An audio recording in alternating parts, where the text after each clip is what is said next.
On this week's discussion video titled How Private Equity is Ruining Gaming, there was 5 key takeaways that I took notes on that I wanted to share with you guys.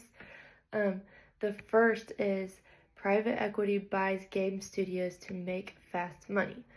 The video explains that big investment companies bought many game studios during the pandemic. Their goal wasn't necessarily creativity, it was mainly just profit. And this is important because when money becomes the main focus, the quality of the games and the well-being of the workers suffers. My second key takeaway was workers are being laid off when companies are making money. The video highlights that thousands of workers were fired even though the gaming industry was doing just fine. This shows how corporate decisions can hurt real people, especially when investors want to cut costs quickly. My third key takeaway was games are becoming glitchier and rushed. Because companies want to release games faster to make money sooner, workers have less time to fix bugs.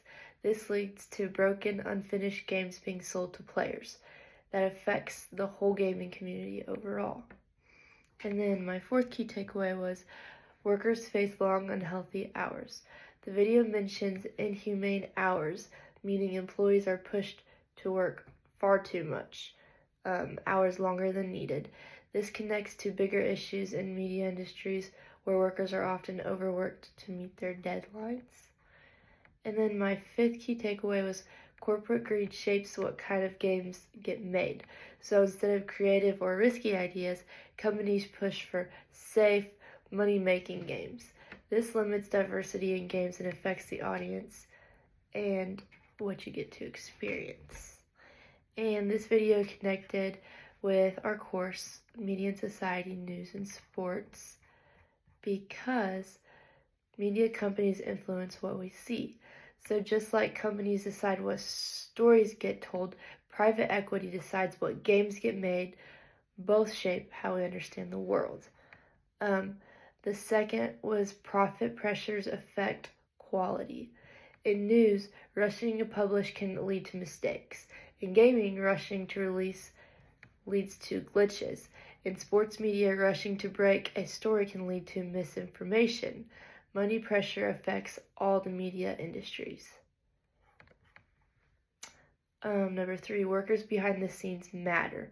Whether it's journalists, athletes, or game developers, the people doing the work often face stress, long hours, and job insecurity. This video helped me see how similar these issues are across media fields. And 4, audiences feel the impact. Bad reporting hurts public understanding. Bad sports coverage spreads rumors. Bad games frustrate players. And when companies prioritize profit over people, the audience always feels it. And lastly, number 5, for how this video connects to our course in this week's readings, media ownership shapes culture. So just like big corporations owning news networks can influence what gets reported, private equity owning game studios influence what gets made. Ownership equals power.